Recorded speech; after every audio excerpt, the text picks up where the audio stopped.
सान भाई ना हूँ विक्रमादित्य। भर्तृहरि गोटे फलटीए पाइले जो सन्यासी देले से चित्र आप जानी ना संक्षेप मो विषय भर्तृहरि शासन एत सुंदर शासन थिला समस्ते संतोष थे प्रजावर्ग नारी शिक्षा संस्कृति समस्ते माँ मैंने समस्ते भर जड़े सन्यासी तपस्या फल गोटे फल पाई से फलटा को लेकिन देले भर्तृहरि भर्तृहरि तमे फलटा खाई फलटा हूँ अमर फल या खाइले दीर्घ दिन यौवन रमे सुंदर शासन कर। भर्तृहरि भाविले कहले मु एकुटिया सुंदर खाइले खाइके अमर हेले कौन हम जब मो स्त्री माने युवती न रही स्त्री को दे स्त्री संपर्क घोड़ा सहित पाखे घोड़ा जी रक्षक तार गोटे बारंगाना बुली बुली बुली बुली से बारंगाना भाविला कहला बहु लोक परिवार तो नष्ट कले पुणी फल को खाई अमर फल पाई आउ 50 वर्ष यौवन पाई आउ 100 लोक नष्ट करी जाऊँगी। भर्तृहरि होती सबुठ धार्मिक लोक फलटी दे कथा बुझुन देन राजसभा बस बुली बुलिकी से आसिक फल टी धरी से जो बारंगाना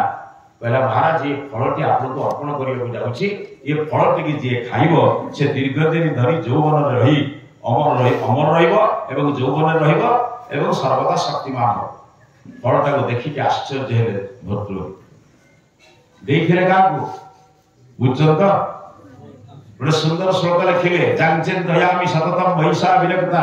साप्यन नमिच्छति जनो सदनं न शक्तः अस्मत् कृते च परितेष्वतिका चिदन्या धिक्तम च मदनम चैमां चवां च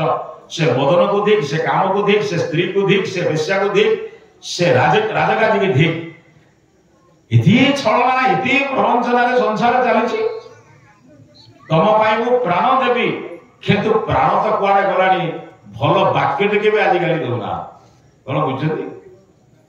जहाँ घरे जाए पचारे गोटे स्वामी स्त्री दी जन पचारे कहले माँ भल अच्छ तो ये स्वामी को पाई भल अच्छ तो एकांत पचारे कहले प्रभु शुणुन तुम कथा से कौन कह जान जीवनटा बेकार हो गला हाथ बापा माँ जब आउ कौट था शांति था कौन करवा तो छाड़ी जाई होनी भारत संस्कृति एवं जब आपन को पचार आप कौन जानते ना कौन करवा तो नहीं चलने को पड़ो केत वर्षर दाम्पत्य जीवन 50 वर्षर दाम्पत्य जीवन में बर्तमान जन को जड़े समर्पण हो पारे बर्तमान दोष कहूँ चिंता कर दिन आम समर्पण हवा से कथा भर्तृहरि कही सारा कौन कले धिक्ताम च मदनम चैमां चवां च समस्त को धिक राज शासन छाड़े निजर भाई प्रिय विक्रमादित्य को डाकिले कहले विक्रमादित्य तमे राज्य शासन सब मुझे जाऊँ बड़ को तपस्या करिया बोले तपस्या कर सारा परे 3टी शतक लिखते जहाँ कि वैराग्य शतक श्रृंगार शतक नीति शतक से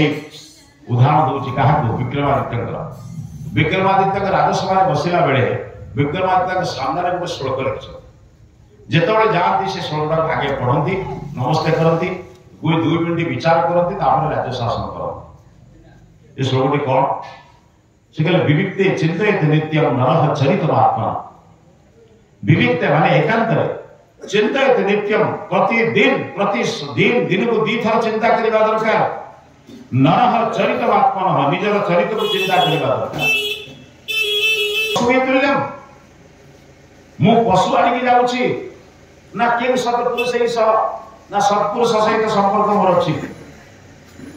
बंधु परमात्मा हमको 2टी समय देते आत्मसमीक्षा करने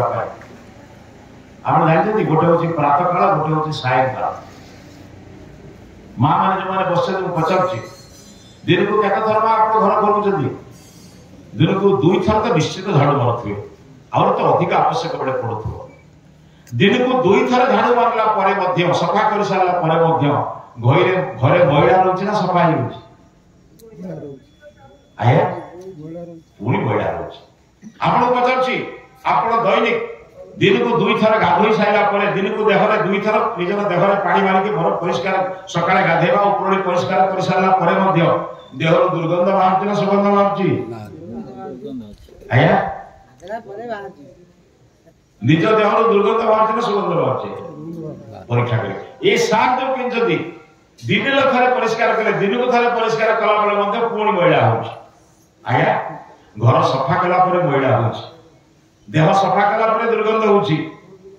वस्त्र सफा कर सारा मैला हो चिंतन कर मन को परिष्कार करने कौन चेष्टा कर सबू भल मंदर मूल कारण किए मन से शास्त्रकार कहले मन एवं मनुष्याणाम कारणं बद्धमोक्षय जीवन को बंधन रे पकड़ देबा जीवन को मुक्त करबा ये मूल कारण होची कार मन मन एवं मनुष्याणाम कारणं बद्धमोक्षय कहले बद्धाय विषय आसंगो मुक्ति निर्विषय मनः मन को निर्विषय कर दिबो मुक्ति मिल दिबो मन को बंधन रे पकड़ दियो मन बंधन रे पड़ दिबो आया विचार पर्यंत आपन को वर्तमान वैराग्य आसिलानी तो